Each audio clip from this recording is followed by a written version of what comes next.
네, 안녕하세요. 송정현입니다. 자, 오늘은 낙폭과 될 라파스 현 시점 체크사항은 어떤 부분이 있을지 알아보는 시간을 갖도록 하겠습니다. 제가 이제 라파스는 얘기를 많이 드린 만큼 업데이트를 주기적으로 해볼까 합니다. 그래서 이제 많이들 한번 오셔서 많은 정보 얻어가시면 좋을 것 같고요. 시작을 해보도록 하겠습니다. 자, 첫 번째로는 이제 시장 환경을 좀 살피는 것이 현 시점에서 좀 중요하다고 좀 생각이 듭니다. 현재의 그 매크로가 굉장히 불안한 부분이 있잖아요. 그거에 따라서, 그 매크로에 따라서 시장에 대한 그 방향성이 결정이 될 수 있는 상황이고, 종목 역시도 시장의 흐름에 따라서 반등이냐 하락이냐가 결정이 될 수 있기 때문에 현 시점에서는 시장 환경이 잘 파악하시는 것이 중요하다, 이렇게 생각하고 있고요. 단기적으로는 좀 좋은 이슈들이 많이 보입니다. 미국 역시도 국채를 바이백 검토를 하겠다라는 이슈가 있었고요. 특히 요즘에 떠오르고 있는 영국이죠.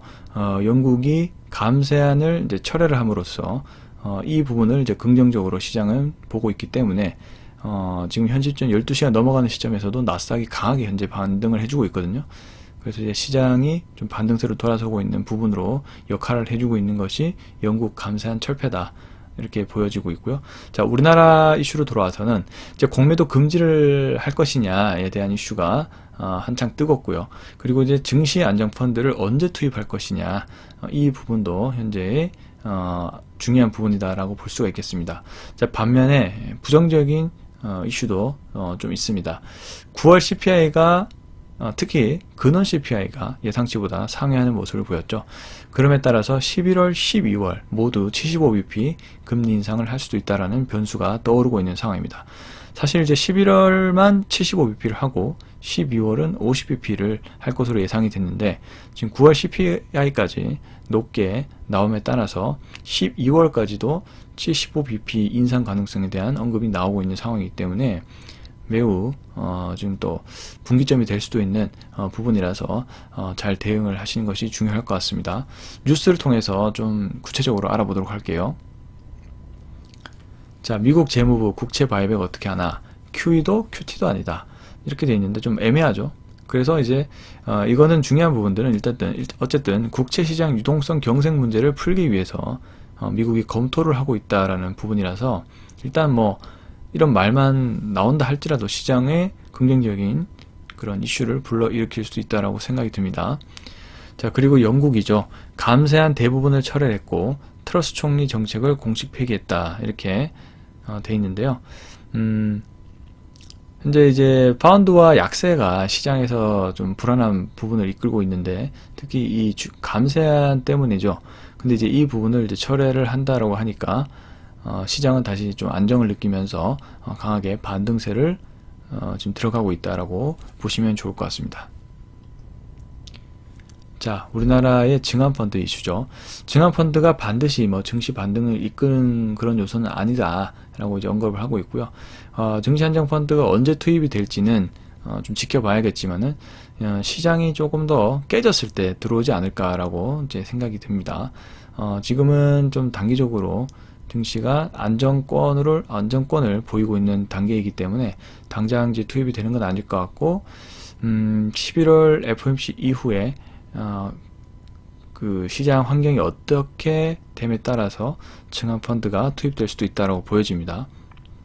자, 이런 부분까지 잘 체크하셔야 될 것 같고, 공매도도 지금 전면적 금지를 논의를 하고 있는 것이죠. 사실 이제 공매도가 현재 우리나라는 이제 부분적으로 공매도 금지가 돼 있고, 코스피 200 그리고 코스닥 150 안에 들어가는 종목들은 모두 공매도가 허용이 돼 있죠.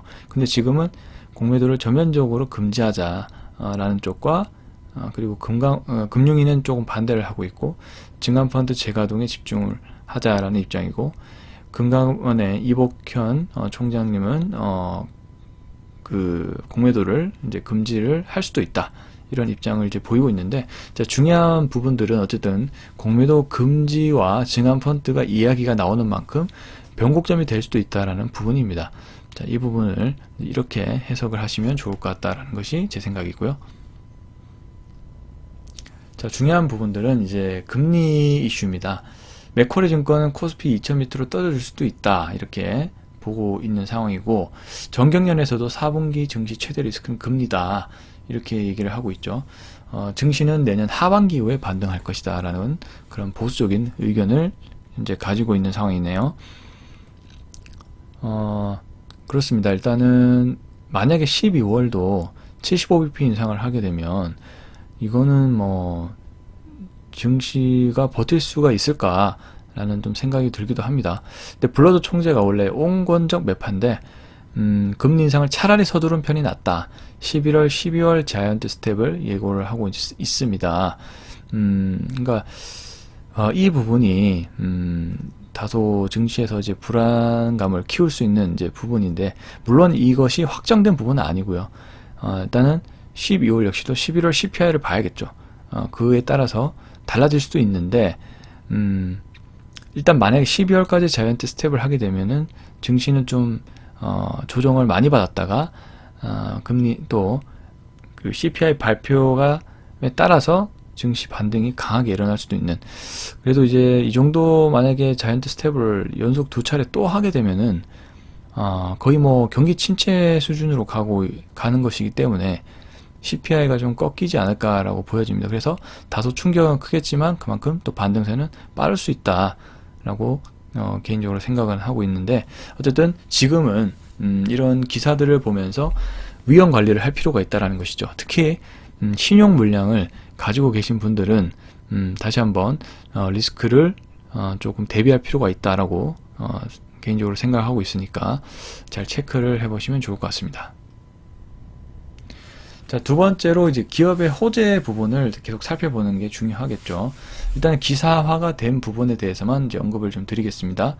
다행히도 라파스가 내년도 흑자 전환 가능성을 언급하는 기사가 나왔습니다.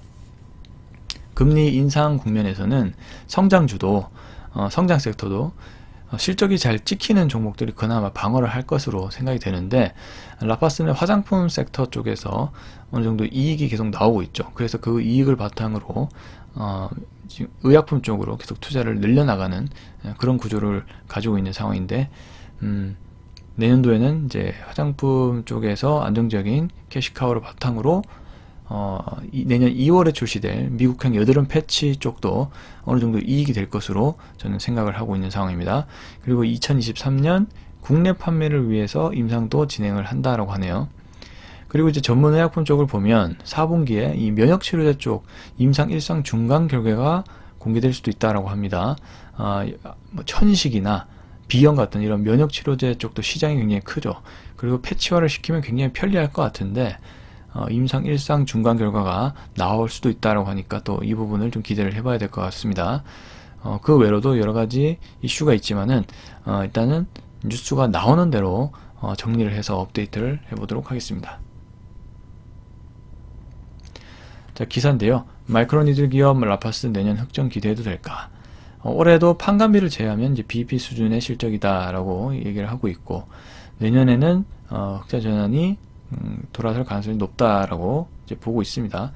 실제로 라파스의 매출은 꾸준히 증가 추세다라고 기사에 잘 나와 있죠. 그리고 이제 오른쪽 기사를 보면 면역치료제 관련돼서 임상 1상 중간 결과에 대해서 나올 수 있다라는 부분 언급을 한 건데요. 4분기에 세브란스 병원 측에서 진행이 되고 있지만 현장 상황에 따라서 연기가 될 수 있겠다라는 점도 참고를 하시면 좋을 것 같습니다. 세 번째, 수급적 환경도 중요하죠. 다행히 라파스는 현재 자사주를 거의 매일 매입을 하고 있는 상황이고, 현재 9일 연속 5,000주에서 10,000주 사이로 NH투자증권 계좌로 매수를 하고 있다는 점을 참고하시면 좋을 것 같습니다. 그리고 주요 임원분들이 이제 매수세에 나서는 점도 긍정적인 이슈겠죠. 살펴보면은 현재 라파스의 자사주 매입 현재 상황입니다. 10월 4일부터 신청 수량은 10,000주를 신청했고요. 하지만 체결 수량은 다릅니다. 10월 4일은 5,000주가 체결이 됐고요. 10월 5일은 또 4,500주밖에 안 됐네요. 그리고 이제 10월 7일, 11일부터는 10,000주가 다 체결됐고, 12일 날 19,000주를 체결을 했습니다. 평균 체결가가 다 나와 있고요. 그리고 현재 자사주 매수 내역을 보시면 신청은 100,000주인데 체결 수량은 뭐 75,000주, 잔여 수량은 24,000주, 평균 체결가 18,650원 이렇게 돼 있다는 것을 좀 참고를 해보시면 좋을 것 같습니다. 자, 그 임원분들의 매수세가 나와 있는 상황인데요. 일단 이용희 이사님의 소유주식 수가 10월 6일부터 꾸준히 이제 좀 늘고 있는 상황입니다. 200주, 뭐 278주, 500주, 100주, 100주, 200주 이렇게 소량으로 분할 매수를 계속 들어가고 있는 모습이 나와주고 있고요. 그 다음에 이제 정도현 대표께서도 현재 주식 수를 500주를 늘렸다라는 그런 이제 내용입니다. 주식담보대출을 받아서 주식을 사고 있는 것으로 예상이 되는데요. 어쨌든 이사와 대표이사가 주식 매수를 어쨌든 해주고 있다는 점은 수급적으로도 그리고 투자자 입장에서도 조금 안정적인 그런 부분을 줄 수도 있는 이제 부분인데 계속적으로 늘려나가고 있는지도 체크를 계속 해봐야 될 것 같습니다.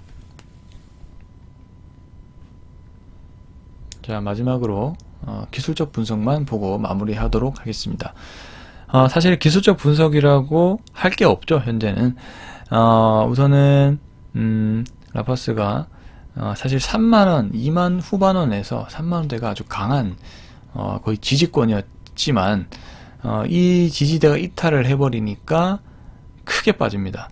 네, 왜냐면 주요하게 받치고 있던 2만 후반에서 3만원 초반에 이런 물량들이 잘 지지를 해주고 있었는데 이제 시장 하락에 의해서 이제 깨지게 되니까 신용 물량들이 이제 많이 철회가 되면서 무너지는 모습이 나왔습니다.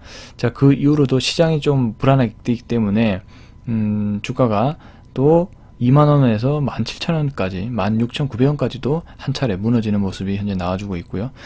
계속적으로 자사주 방어라든지 시장의 조금의 안정세로 일단 라파스는 조금 회복하는 그런 모습을 보이고 있는데 현재 5일선 위로 주가가 오늘로써 주가가 좀 오르는 모습입니다. 자, 그렇기 때문에 만약에 이렇게 시장이 미국장이 좋게 마무리된다면 내일 역시도 2만원권 회복이 될 수 있을지가 이제 관건일 것 같습니다. 라파스가 2만원권 이제 회복이 된다면 25,000원까지도 이제 시도를 할 수 있는 그런 기반이 될 수 있을 것 같은데 우선은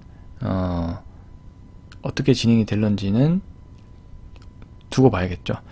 근데 다소 불안한 이제 부분은 금리 인상 시점까지도 주가가 좀 탄력적으로 가지 못한다면은 어느 정도는 또 조정을 감내해야 할 수도 있다는 점을 참고를 하셔야 될 것 같습니다. 자, 그런 부분까지 잘 고려를 하셔서 대응을 해주셨으면 좋겠고요. 자, 이렇게 마무리를 해 보겠습니다. 감사드리고요. 영상이 마음에 드셨다면 구독과 좋아요 한 번씩 눌러주시면 또 큰 힘이 되고 또 열심히 할 수 있을 것 같습니다. 자, 저는 또 다음 영상으로 찾아뵙도록 하겠습니다.